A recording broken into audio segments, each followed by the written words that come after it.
आज का हमारा टॉपिक है कोलेजन सिंथेसिस। कोलेजन जो है वो मोस्ट कॉमन प्रोटीन है बॉडी के अंदर।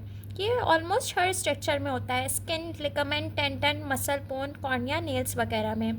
मोस्ट अबंडेंट जो होता है ये स्किन के अंदर होता है, देन फॉलोड बाय कॉर्निया। तो हम कह सकते हैं कि कोलेजन जो है वो मेजर स्ट्रक्चरल प्रोटीन है। इसकी हाईएस्ट कॉन्सेंट्रेशन होती है स्किन में, देन कॉर्निया में।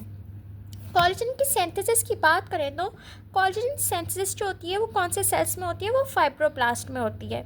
और ऑर्गेनल जो रिस्पॉन्सिबल होता है कोलेजन सिंथेसिस के लिए वो होता है एंडोप्लाज्मिक रेटिक्यूलम। जो कोलेजन की पेप्टाइड है वो ऑब्वियसली राइबोसोम बनाता है। देन ये जो पेप्टाइड है इसको कौन गाइड करता है, सिग्नल सीक्वेंस जो है वो इसको गाइड करती है, सो ये क्या एंटर हो सके एंडोप्लाज्मिक रेटिक्यूलम के अंदर। तो सिग्नल सीक्वेंस जो है वो डायरेक्ट करती है ग्रोइंग पॉलीपेप्टाइड चेन को एंडोप्लाज्मिक रेटिक्यूलम के अंदर। ये सिग्नल सीक्वेंस को रिकॉग्नाइज कौन करता है पेप्टाइड के ऊपर, ये रिकॉग्नाइज करता है signal sequence recognition particle. Then ये सिग्नल रिकॉग्निशन पार्टिकल जो है सिग्नल रिकॉग्निशन रिसेप्टर के थ्रू बाइंड करके इस पेप्टाइड को एंटर करवा देता है एंडोप्लाज्मिक रेटिक्यूलम के अंदर फ्रॉम द राइबोसोम। देन जो है एस ये एंडोप्लाज्मिक रेटिकुलम के अंदर एंटर होता है तो इसको हम कहते हैं pre pro alpha chain. Then जो है एस सिग्नल सीक्वेंस का जो वर्क होता है वो कंप्लीट हो जाता है तो हम इस सिग्नल सीक्वेंस को क्लीव कर देते हैं साइड्स में से। सिग्नल पेप्टाइड की क्लीवेज हो जाती है बिकॉज इसका काम था खाली पेप्टाइड को, कोलेजन की पेप्टाइड को गाइड करना into the endoplasmic reticulum. After its work it's done then we cleave it from the pre pro alpha chain. जब सिग्नल पेप्टाइड जो है वो क्लीव आउट हो जाती है तो हम इसको कहते हैं प्रो अल्फा चेन। ये प्रो अल्फा चेन जो है देन इसके अंदर हम क्या करते हैं, हाइड्रोक्सिलेशन करते हैं। हाइड्रोक्सिलेशन का मतलब क्या होता है, OH रेजिड्यूज को अटैच करना ऑन प्रोलीन एंड लाइसिन। हम OH को अटैच करते हैं, OH ग्रुप को अटैच करते हैं प्रोलीन एंड लाइसिन की रेजिड्यूज के ऊपर, इसको हम कहते हैं हाइड्रोक्सिलेशन। ऐसा हम देख सकते हैं यहाँ पे OH के ग्रुप जो है वो अटैच हुए हैं प्रोलीन और लाइसिन रेजिड्यूज के अंदर। ये स्टेप जो होता है वो विटामिन सी डिपेंडेंट होता है। यहाँ पे हमें विटामिन सी की एज अ को फैक्टर नीड होती है। इफ़ विटामिन सी इस स्टेप पे एब्सेंट होगा तो it can lead to scurvy. Scurvy में पेशेंट को क्या सिम्टम्स होंगे, ब्लीडिंग होगी, हीमार्थ्रोसिस होगी और जो है उसको पेरीफॉलिकुलर और पेरियोस्टल हेमरेज हो सकता है और जो उसको कॉक्सक्यू हेयर हो सकते हैं। इसके अलावा जो है एक क्वेश्चन ये भी आता है कि कोलेजन के अंदर मोस्ट अबंडेंट प्रोटीन कौन सा होता है, मोस्ट अबंडेंट अमाइनो एसिड कौन सा होता है ग्लाइसिन। ग्लाइसिन के अलावा हमारे एक्स और वाई हम कहते हैं 3 अमाइनो एसिड होते हैं, glycine and X and Y. X में हम कह सकते हैं प्रोलीन हो सकता है एंड वाई पे हम कह सकते हैं लाइसिन हो सकता है। लेकिन प्रोलीन और लाइसिन वेरी कर सकते हैं एक्स एंड वाई पे, पर ग्लाइसिन जो होता है वो हर थर्ड अमाइनो एसिड पे प्रेजेंट होता ही है, इसलिए हम कहते हैं ग्लाइसिन जो होता है वो मोस्ट अबंडेंट अमाइनो एसिड है कोलेजन सिंथेसिस में। आफ्टर हाइड्रोक्सिलेशन हम जो है इस प्रो अल्फा चेन की ग्लाइकोसाइलेशन करते हैं। ग्लाइकोसाइलेशन का मतलब क्या होता है, ग्लूकोज को ऐड करना पेप्टाइड की चेन के ऊपर। ग्लूकोज भी ऐड कर सकते हैं और ग्लाइक्टोज भी ऐड कर सकते हैं।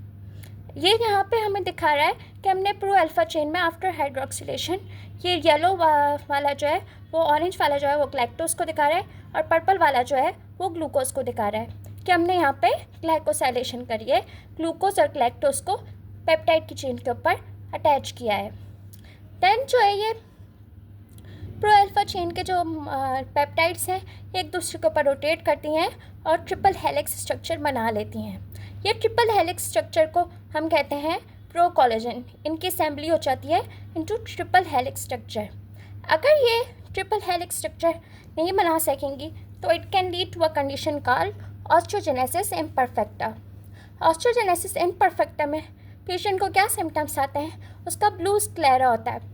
अब ब्लू स्क्लेरा क्यों होता है, क्योंकि उसकी जो स्क्लेरा जो होती है वो बहुत थिन होती है तो उसकी जो अंदर के कोराइडल वेन्स हैं वो विजिबल होती हैं आउटसाइड, डेट वाई उसका जो स्क्लेरा होता है वो हमें ब्लू दिखता है। इसके अलावा उसकी जो होते हैं वो डेंटल मेलफॉर्मेशंस भी हो सकती हैं और उसके जो होते हैं वो मल्टीपल फ्रैक्चर्स हो सकते हैं। बेबी अगर बर्थ होगा तो वो मल्टीपल फ्रैक्चर्स के साथ हो सकता है। इसके अलावा जो है इसके बाद जो ये प्रो कोलेजन एंडोप्लाज्मिक रेटिकुलम से बाहर आ जाता है। Through endoplasmic reticulum it enters into the Golgi apparatus. Golgi apparatus में आने के बाद ये जो होता है pro collagen extra cellular matrix में आ जाता है। ये प्री प्रो अल्फा चेन बिल्कुल वीक थी, ये हमारा ऐसे बोन्स और लिगामेंट्स वाले स्ट्रक्चर नहीं बना सकती। ये प्रो कोलेजन जो होती है वो प्री प्रो अल्फा चेन से तो स्ट्रॉन्ग होती है, but still it is not strong enough to make our bones और लिगामेंट्स। देन ये प्रो कोलेजन जो होता है वो बाहर आ जाता है एंडोप्लाज्मिक रेटिकुलम से गोल्जी अपरेटस में, देन एक्स्ट्रा सेलुलर मैट्रिक्स के अंदर। देन जो होता है ये प्रो कोलेजन जो होता है इसमें से हम टर्मिनल प्रोपेप्टाइड्स को क्लीव आउट कर देते हैं by NNC pro collagen peptidase. Pro collagen peptidase के थ्रू हम टर्मिनल प्रोपेप्टाइड्स को by NNC pro collagen peptide से क्लीव आउट कर देते हैं। यहाँ से और यहाँ से हम प्रो कोलेजन पेप्टाइडेज की हेल्प की मदद से टर्मिनल प्रोपेप्टाइड्स को क्लीव आउट कर देंगे। इफ़ जो है प्रो कोलेजन पेप्टाइडेज एब्सेंट होगा तो it can lead to a disease called Ehlers Danlos syndrome. Ehlers Danlos syndrome के अंदर पेशेंट जो होता है बहुत हाइपर फ्लेक्सिबल होता है और इसकी स्किन एंड जॉइंट्स जो होते हैं बहुत हाइपर फ्लेक्सिबल होते हैं। उसकी भी टाइप्स होती हैं वेस्कुलर और क्लासिकल टाइप। क्लासिकल टाइप के अंदर टाइप 5 कोलेजन की डेफिशिएंसी होती है एंड जो वेस्कुलर टाइप होती है वो लीथल भी होती है, उसमें टाइप 3 कोलेजन की डेफिशिएंसी होती है। दैन ये ट्रोपो कोलेजन जो है ये स्ट्रॉन्ग होता है। ये जो होता है हम इसको कह सकते हैं ये स्ट्रक्चरल और फंक्शनल यूनिट है कोलेजन का। दैन ये ट्रोपो कोलेजन क्या करता है, ये अपने आप को कोलेजन फिब्रिल्स के असेंबल कर लेता है। असेंबल होने के बाद कोलेजन फिब्रिल्स के अंदर ये जो है क्रॉस लिंक्स बनाता है लाइसिन और हाइड्रोक्सी लाइसिन के बिटवीन, ताकि कोलेजन को टेंसाइल स्ट्रेंथ मिल सके। ये कोवलेंट क्रॉस लिंक्स बनाने में कोलेजन फाइब्रिल्स की कौन मदद करता है, लाइसिल ऑक्सीडेज।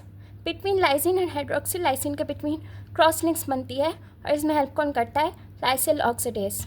इस स्टेप के अंदर हमें कॉपर की भी नीड होती है।